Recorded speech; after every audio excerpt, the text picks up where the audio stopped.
everybody, and you're watching the Monica Makes It Happen show. We're honoring incredible Americans doing extraordinary things. I was honored to host the Ellis Island Medal of Honor ceremony this year. The Ellis Island Honor Society was founded in 1984 with the mission to celebrate the profound contributions of immigrants. Medalists include legends like Rosa Parks, Bob Hope, and recent awardees like Whoopi Goldberg and members of the Rockefeller family. This year, medalists include Oscar-winning actor Adrien Brody and the CEO of Pfizer, Albert Bourla, and even the Queen of Sweden. Isn't she gorgeous? We have 3 medalists right here in our studios, and one may look very familiar to you. Let's get started.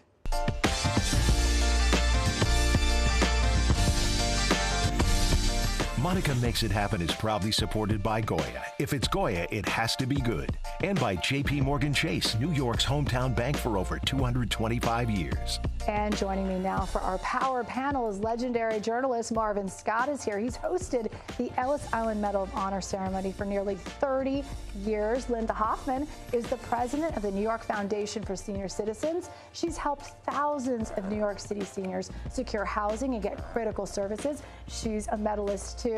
And Dave Kimmel, my personal favorite, an Emmy Award-winning photojournalist who has done outstanding work in storytelling overseas and right here at home, covering local news every day in the Tri-State. Thank you all for being here. This is one of my favorite power panels of all time. Well, thank you, Monica. And Marvin, it's so, I've been on your show. Now finally you're on my show. And it's to talk about these beautiful Ellis Island medals. And it's all because of the ceremony that you have personally been involved in for 30 years, almost 30 years. What's the magic? Is it Nasser? Is it the chairman himself? It's the chairman, Nasser Kazemini, but it's also the spirit of the people who are giving back. It was their ancestors who really paved the way. They opened the door, coming through that great hall on Ellis Island, 12 million immigrants who came through here. So it's their spirit, but it's also the leadership of the chairman, Nasser Kazemini, for so many years. He has given so much to this organization, but he has given philanthropic so much.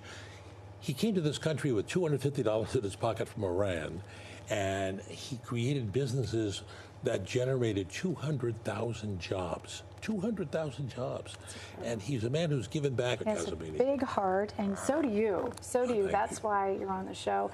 You're an American hero. You're a Pix11 American hero. Tell me a little bit about longevity, because people watching may say they've brought you into their homes for so many decades. What's the key to your longevity, Marvin? I would say honesty and objectivity, a passion and a love for what I do, and the trust that the viewers have in me over the years. I mean, I find, you talk about awards and medals, but there's nothing greater than someone coming over to me after so many years and shaking my hand and saying, I watched you, I was this high and this high. It happens all the time. I can't walk down the street with you without people saying that. So later on in the show, you're going to be in our Legends block, and we're going to talk about your book. Linda Hoffman is here, another medalist. I can't believe I got all these medalists in the studio at the same time. But you're a dear friend. You run dozens of programs in 10 buildings across New York City, helping secure affordable housing for older New Yorkers, a true American hero. There's a new program, though, that you want to talk about. We are very excited about the fact that we have a program called Access to Home. Access to Home is for people who are over the age of 18, which is unusual for us because usually you have to be over the age of 60.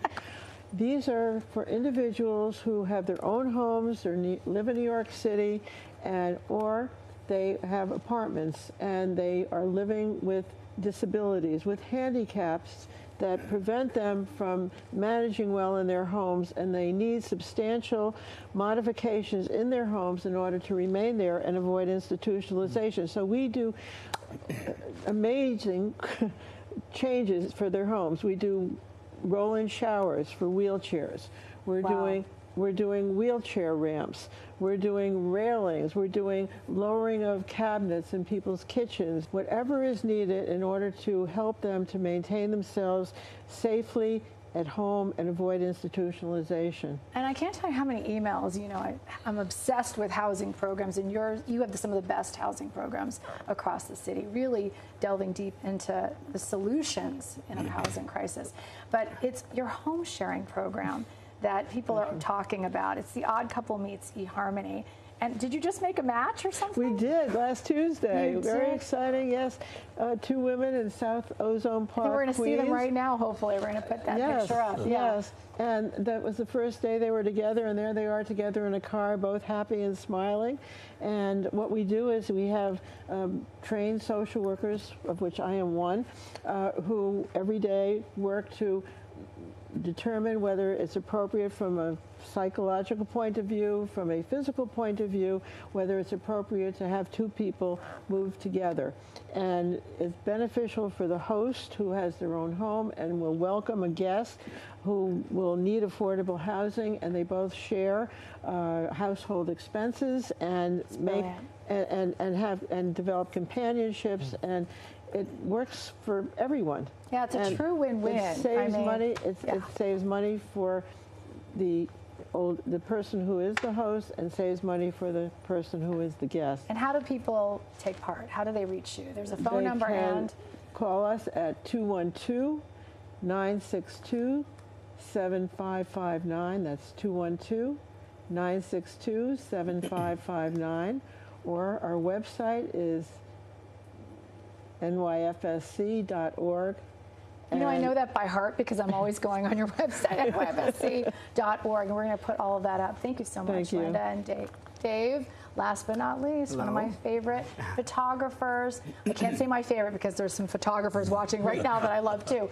But tell me, you have covered everything overseas with Marvin. Overseas, right here at home, you've done it all the breaking news. What's your favorite kind of story to cover?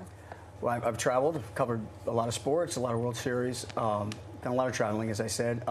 Breaking news, unfortunately, the 9/11 tragedy. But I really like community service pieces, which you're very familiar with.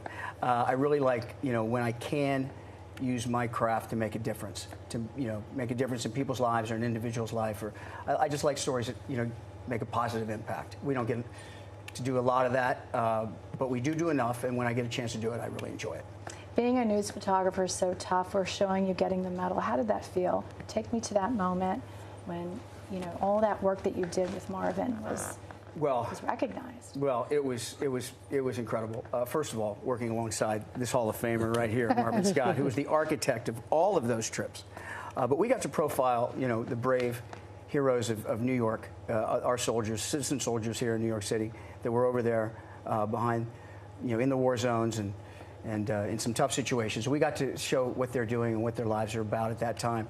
And then the incredible thing is that we were able to hook them up with their families via satellite. Wow. And with the tremendous support of the incredible engineers here at WPIX-TV and the reporters as well, the great reporters we have, there were so many tears of joy, laughter, warmth, and it was just a wonderful experience, and the pinnacle of my career. I don't think I'll ever experience anything like that You are again. the best that Pix11 has to, both of you, and you too, the best that America has to offer. We're so grateful to have all of you here, and thank you, of course, for watching always our show. Coming up, you won't believe this, a year's supply of Goya to give away, not to just one viewer, but 2. That's right, you heard it, and we're going to tell you how you're going to get that. Also, superstar Lisa's here. She says when she was only 21 years old, she was hiding a terrible secret. She had breast cancer, and she was on tour. But she's back on tour now, and she's inspiring women to get checked.